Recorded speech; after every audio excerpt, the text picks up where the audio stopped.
Hey, good morning. Bob here. Uh, Wanted to talk a little bit more about graduating the soundboard. I had a viewer ask me a very good question about why do you graduate the soundboard at all? And I'm going to read his question because it has sort of multifaceted.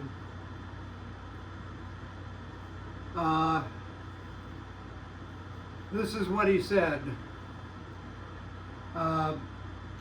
Since my teacher, the great William Compiano, taught me to make constant thickness soundboards, no graduation at all. I wonder what happens if you tried to build with no graduation. Did you try? Can you hear a tangible difference? I am asking because I notice that many times we do things only for who knows why. Me, I am pretty sure that initially the periphery of the soundboard was thinner than the center area just because old luthiers were pretty sloppy when installing purflings, and they had to remove a lot of wood while sanding the instrument. I am ready to bet whatever you like that if you do not do graduation, you will get a nice instrument. Now, I did answer that in a statement, but I wanted to address a few of these things. The first thing I want to address is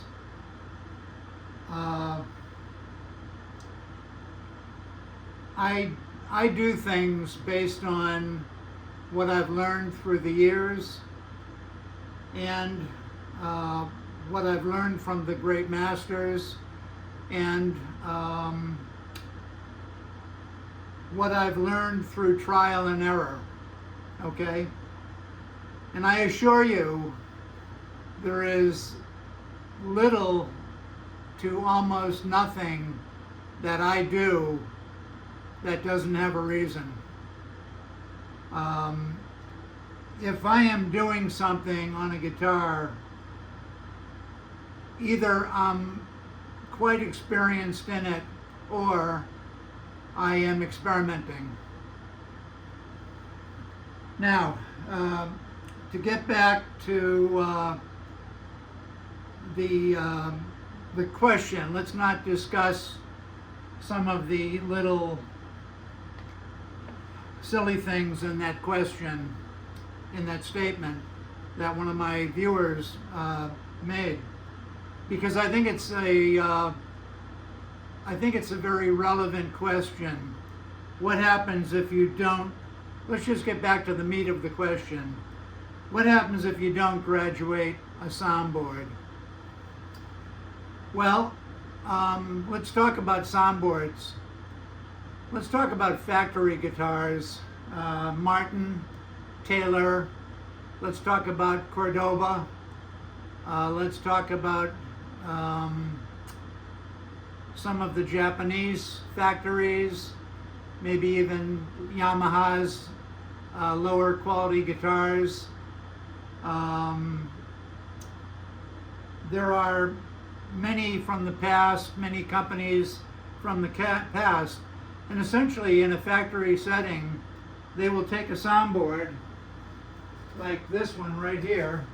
This is Engelmann spruce, and it's a rather nice top. It's yellowed because I had it hanging up on my clothesline in my workshop, but this guitar top is 3.3 millimeters thick right now, 3.3. And how it got to 3.3 is I used to have a Woodmaster drum sander, and I would put this into my drum sander and take off a little bit to clean it up after I joined it together. And I would bring it to the thickest that I could until I'm ready to make it into a guitar. In the case of this soundboard, the thickest that I could keep it was 3.3. And then you can see where it hung up on my clothesline, which is right behind the camera. You can't see it, but essentially there's a clothesline which this thing would hang on, and it hung on for probably a decade. 2007, this is dated, so that's almost 2 decades, right? Until I was ready to use it. So, in a factory setting, you put it in a drum sander, and the factory has a number that they want. And that number might be 3 millimeters, or it might be 2.8, something like that. Typically, factory guitars, classical guitars, we're talking about classical right now, they're going to pick a thickness, and that's going to be the number, let's say 2.8. And it will be even all the way across the soundboard. And that'll be it. They'll cut out the shape of the top, and it will remain 2.8 minus a little bit of final sanding. Or maybe it'll remain 3 minus 2/10 with sanding, whatever. But no attempt will be made to graduate it, not in a factory setting. Now let's talk, let me continue. Let's say the factory puts them through at a number, let's say 3, let's just say 3 millimeters. They put it through 3 millimeters, and then they got some guy or girl on the other end of the line who is flexing the soundboard to see how stiff or floppy it is. And I'm guessing that if it's a really stiff soundboard, they might put it in a pile of stiff soundboards and pass them through and make them a little thinner. Okay, it's possible that a factory would do that, and that would be quite an improvement. This is Engelman, it's rather stiff, but of course it is 3.3 millimeters.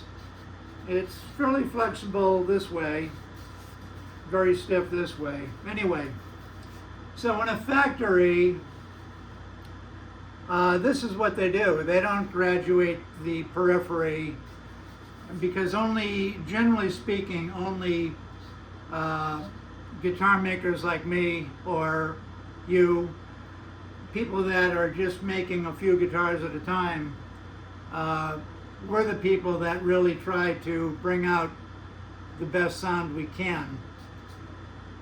Now I'd like to say another thing about soundboards.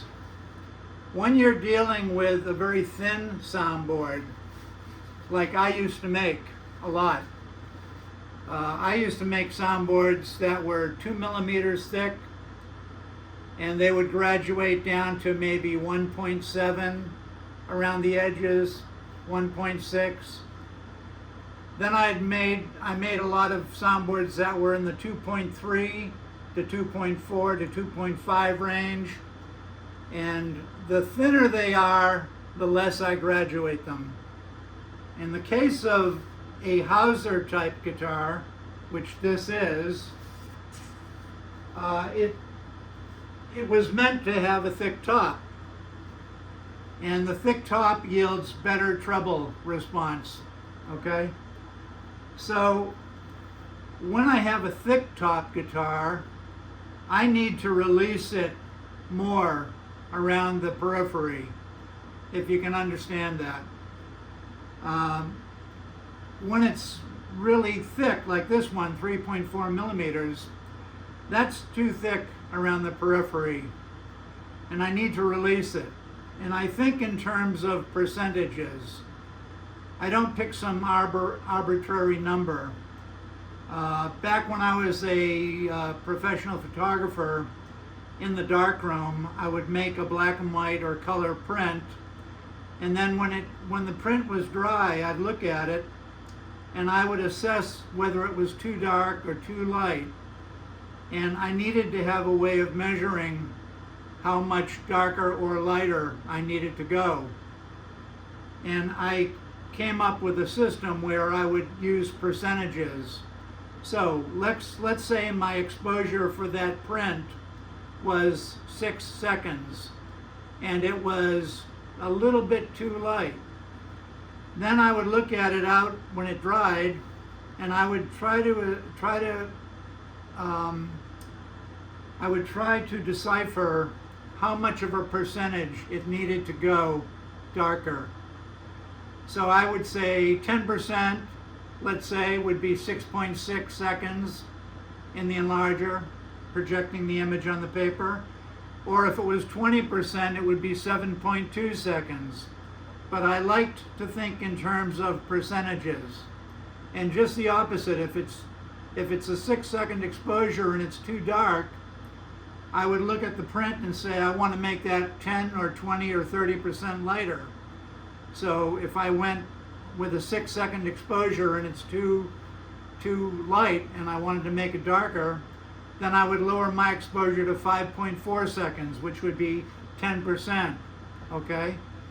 And to 20%, it would be lowering it by 1.2, so now it's going to be 4.8 seconds, and that kind of thing. I think in terms of percentages. Well, when I graduate Soundboards, I do the same thing. I think in terms of what percentage I want to make it thinner around the periphery.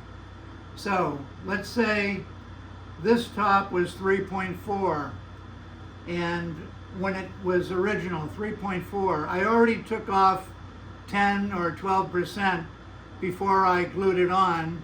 When I was working the inside of the top, the bottom of the top, I would do my initial graduation, let's say between 10 and 15%.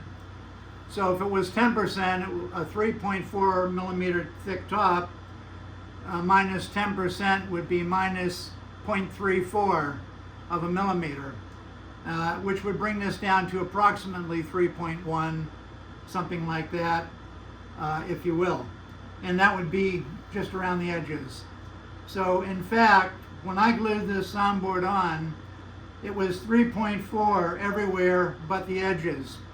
And the edges down here were about 3.1 because I reduced it by about 10%. Okay. Being a thick top that it is, after I glued it on, yesterday I made the 3 videos of me graduating the soundboard. Now, some people will do that with a plane. Robert Ruck used to do it with a sharp plane. I do it with a sandpaper and a scraper. Any way you want to do it, you can thin it down. Ruck decided early in his career that he didn't want to be sanding. He wanted to use sharp plane blades and sharp chisel blades. And that's fine, but I like the control of sandpaper and a scraper, taking off a little bit by little bit until I reach my numbers, which I normally measure with the magic probe, but it wasn't working yesterday. So I had to just go by what I could see on the edge with my eyes and what I could feel when I pushed down the top, okay? And experience, doing it for 34 years. You know, I've learned a few things. Now, one more important thing I wanted to say. When I make a thinner top, I graduate it less because it's already thin and it's already flexible. So it doesn't need to have an extreme graduation. Whereas a thick top like this one, I need to graduate it more, okay? And my target on the periphery of this guitar would be somewhere around 2.6 to 2.7 millimeters thick. Usually I can measure it with the magic probe, but I've done it enough when the magic probe didn't work yesterday. I just did it the way I used to do it, with my eyes pushing and just my experience doing it before. And you need to remove a lot of wood to make any kind of a difference at all. You have to work hard to get it off.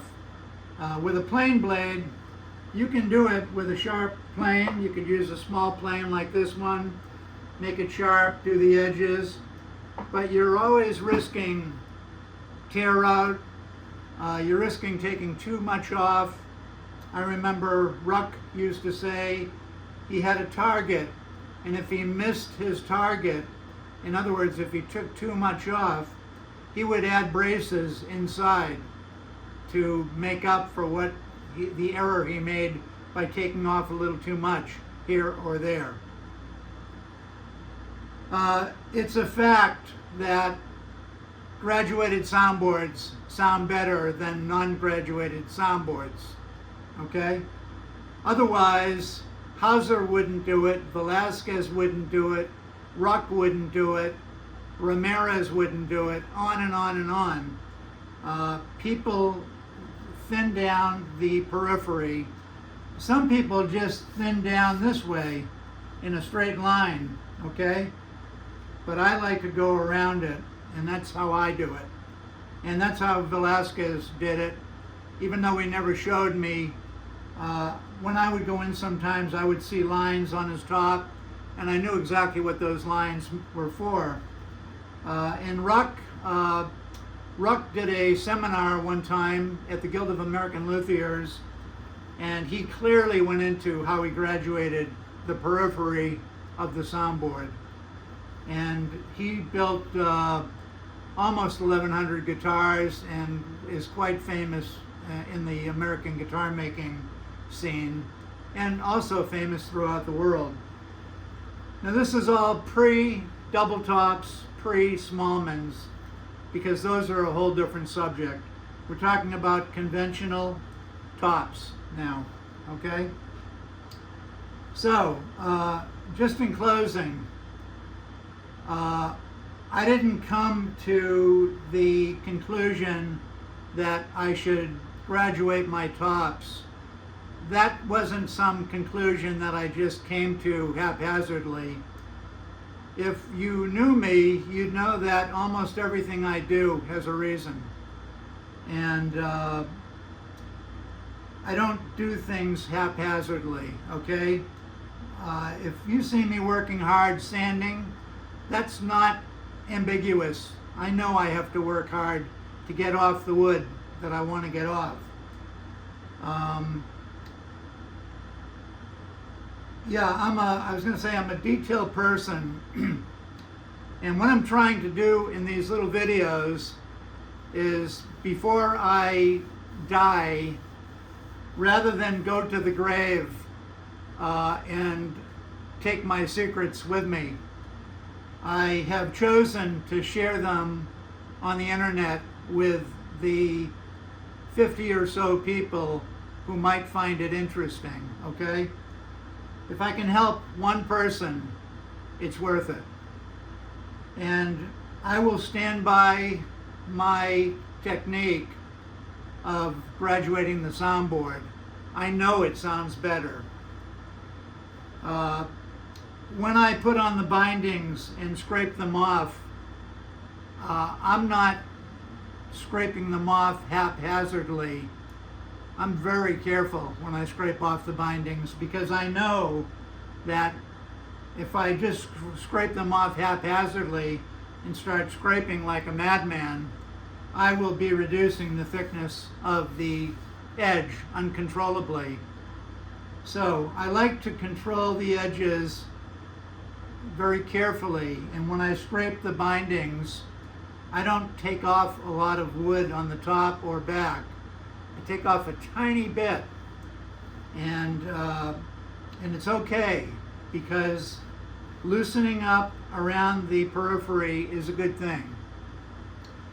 One last little story. Robert Ruck used to tell the story that I think it was around his 20th guitar. I could be wrong about that, but when he cut the this is early in his career, and when he routed for the binding, he accidentally routed too deep. by like, you know, a 1/16 of an inch. He screwed up, and he said, well, I got to get this guitar made. He put the bindings on, and then he brought the soundboard down to the height of the bindings. And he said it was a light bulb moment. When the guitar was strung up, it sounded so much better than all of his previous guitars. So there's one example right there. But just to get back to the initial statement, if I'm making a 2mm soundboard, I'm gonna graduate just a little bit. No more than 10% overall, okay? You don't want to make it too thin on the edges because it has to be sturdy too. So that's it. Let me double check this question to see if there's anything I missed.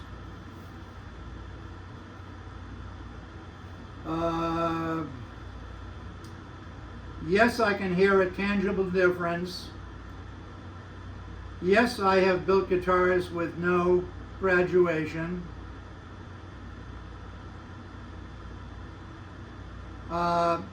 He says, I am pretty sure that initially the periphery of the soundboard was thinner than the center just because I guess I'm an old luthier, just because old luthiers were pretty sloppy when installing purflings, and they have to remove a lot of wood while sanding the instrument.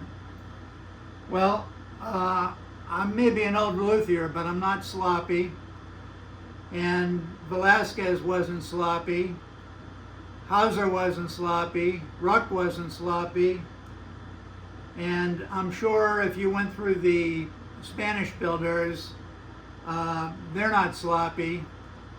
I think you might be referring to factory guitar makers where they crank them out.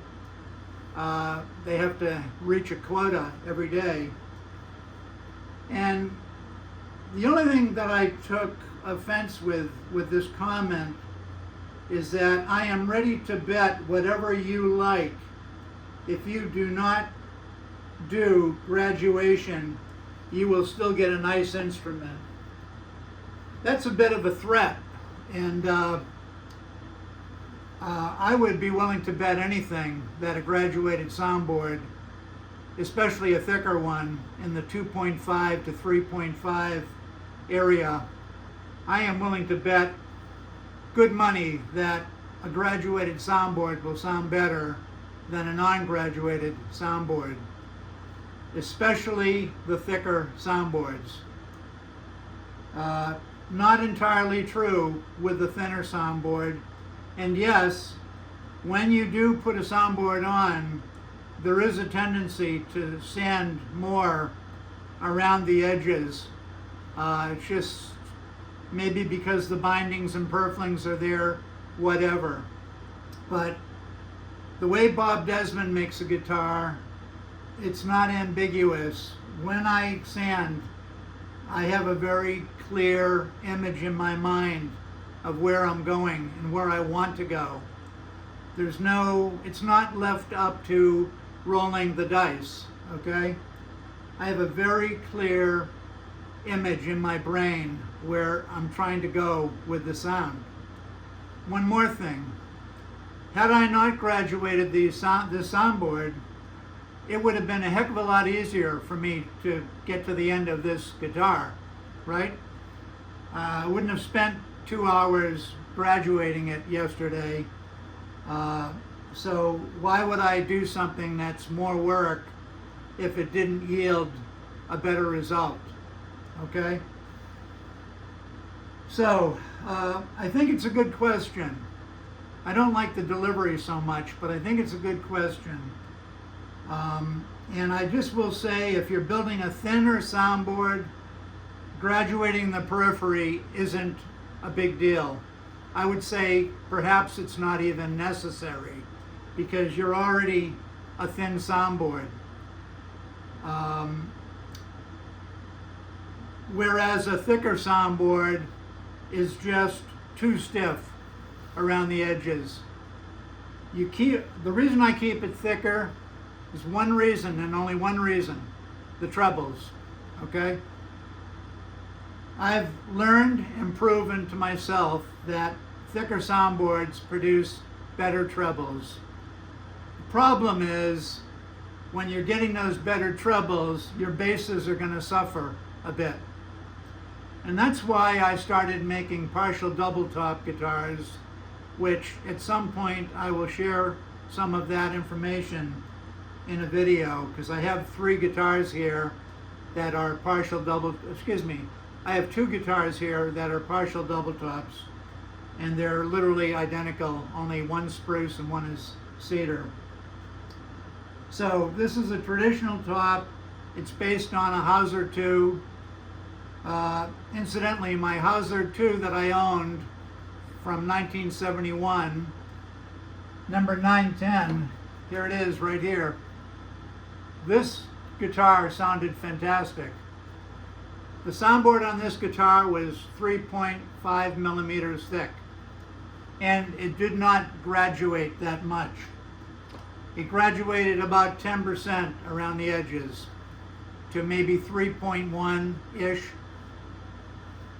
So the problem with this guitar, as wonderful as it sounded, the problem with it was the basses. The basses were just adequate. They weren't special. Now, if I flip this card over, I also owned this guitar, which is a Daniel Friedrich from 1978. This guitar was interesting because it was thinner in the bridge area and thicker around the edges. Okay? It's about 1.6 millimeters in the bridge area and about 2 to 2.1 millimeters around the periphery, and then the upper bout was thicker. I think the upper bout was close to 3 millimeters actually. So that was a pretty magical guitar. Beautiful basses, big thick sound box, big guitar, very manly. The basses were beautiful, the mid-range was beautiful, and the trebles sucked. Okay? The trebles were thin. And what Friedrich does is he makes a thinner soundboard, very thin, below 2 millimeters a lot of times, but he puts a lot of bracing inside. He makes like a grid bracing inside, okay? So it's a different system. Thinner top, more bracing. This is a thicker top, less bracing. I have a sound in mind. This guitar also has a sound port, and I put it there because I like them, okay? So the last thing I want to say is, as a guitar maker, you have the right to do anything you want. If you don't want to graduate a soundboard, you have that right. If you want to make a thin soundboard, or if you want to make a thick soundboard, or if you want to make double sides, or a heavy back, or a fingerboard extension underneath, inside a neck extension, bracing, you know, it's your guitar. You can do whatever you want with it. Every guitar that's made is going to sound like a guitar. But when you get into the finer stuff, which is, I think, where I got to after doing it for so long, you know, your expectations get higher and higher, and you keep experimenting with different things. And there's no law against doing what you want to do. You can do whatever you want to do. But I was given a challenge by this viewer, and I would bet him $100 that when you graduate a soundboard around the periphery, it's going to sound better. It's a proven thing. And if it wasn't being done by so many great guitar makers, then you might call it unnecessary.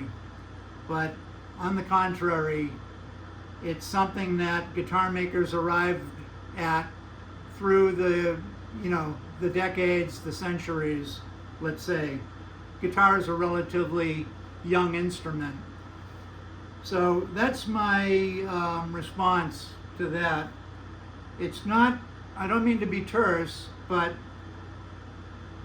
Bob Desmond does very little without a reason. I go to bed at night thinking about these things, and I wake up in the morning thinking about these things. On my hikes in the woods, I'm thinking about these things. It's not, and I perform experiments to see if my thoughts are relevant. Some of the things that I think about may work and some of them may not. But the only way I can find out is to make a guitar and take the risk. So, anyway, and that's a good word, risk, because every time you make a guitar and you try something new or you do something drastic, you're taking a risk. And many times those risks, most of the time, those risks lead to better things. And so, with that said, that'll be the end of that discussion. I just want to say one more thing since you're here. I am about to mask off where the fingerboard goes. This is a dummy fingerboard, but it's good enough for me to mask off where it is. Same with the bridge. I have a device that locates the bridge in the perfect position. And once I do that, I will take some thin tape and go all the way around the bridge with the thin tape, okay? Before I put the tape on, I'll press it against my clothes to make it less sticky, because it's only there as an indicator. And then I'll take blue tape and I'll take the bridge off and I'll put the blue tape where the bridge was, and I'll allow the finish to go under the bridge by maybe 1/8 of an inch, okay? Let's say 3/32 of an inch. Because, and I'll do the same here, I'll put this thin tape on the edges of the fingerboard, and then I'll put the blue tape, and then I will wipe on the shellac in preparation for binding the top and purfling the top, okay? This is my second graduation. On this guitar, it's done. And the next step is to mask off where the bridge and the fingerboard go, right here. Mask that off, mask that off. Then I can wipe on 3 or 4 coats of fresh shellac. Now the top is protected while I'm routing and using tape over the top. When you put tape on spruce and you pull it off, you're going to tear out grains and you're going to ruin the top. So this is why I protect the top with shellac.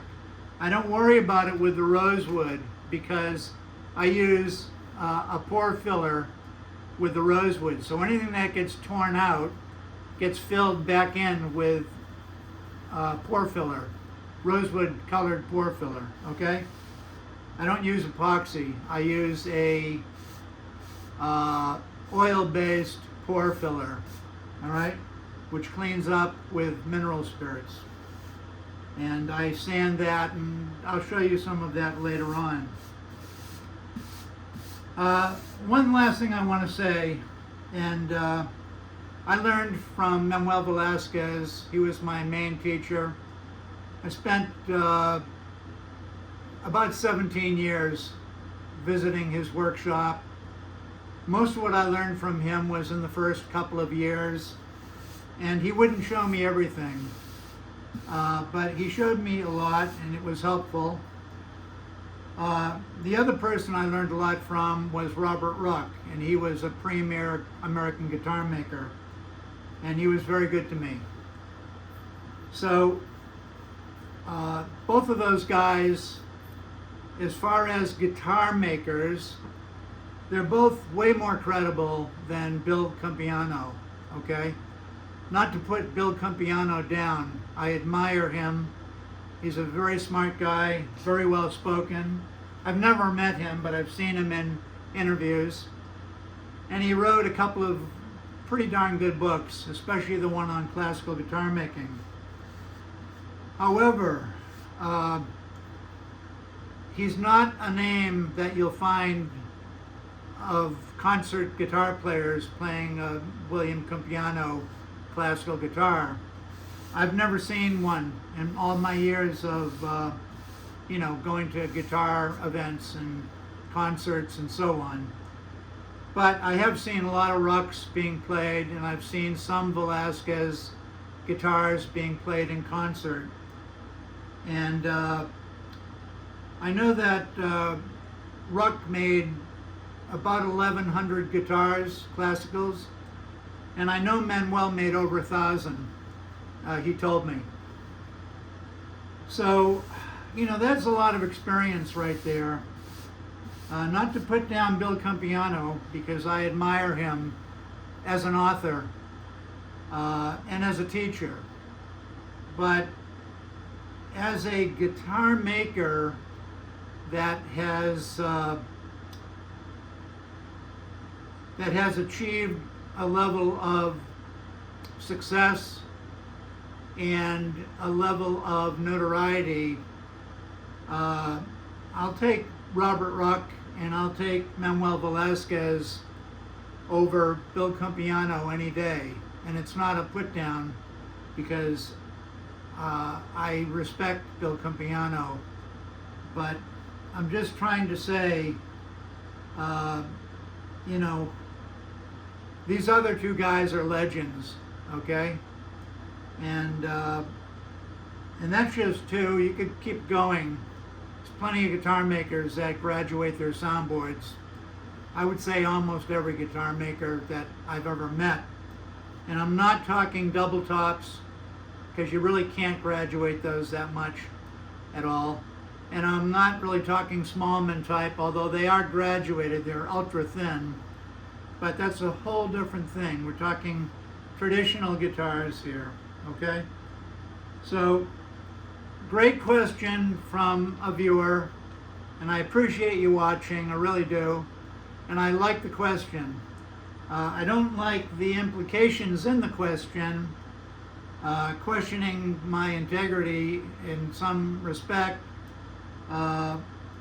It's a good question, but it needed an answer, and the answer is thinner tops need little to no graduation, but thicker tops need graduation, okay? And I'll stand by that, and that's it. One man's opinion, that's it. Okay, I hope you all have a great weekend. It's 11:15 Saturday morning. I think it's the 18th of July. I already did my 2.5-mile walk this morning, and it's hot in Florida right now. Hot and muggy. I had to take off all my clothes and put clean clothes on. And I don't know what I'm doing today. I think I'm gonna go in the pool or something.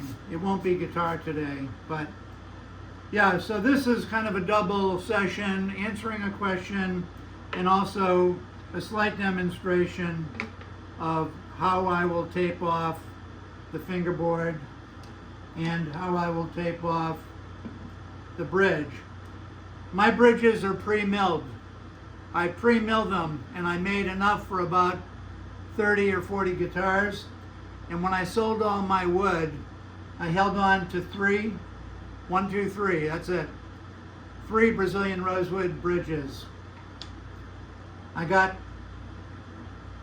2 of them are going on my 2 final guitars, But in case I decide to make one more guitar, I have the bridge basically already milled. So there you have it. And we'll carry on the next thing. I'll show you how I mask it off. That'll be a separate video, and wipe on the shellac. I need to check my shellac and see. I think I made some a few months ago, but I can't remember. So I won't use it if it's more than 6 to 8 months old. I'll mix some fresh stuff. Okay, that's it. Checking out, and I hope you have a great weekend. Thank you.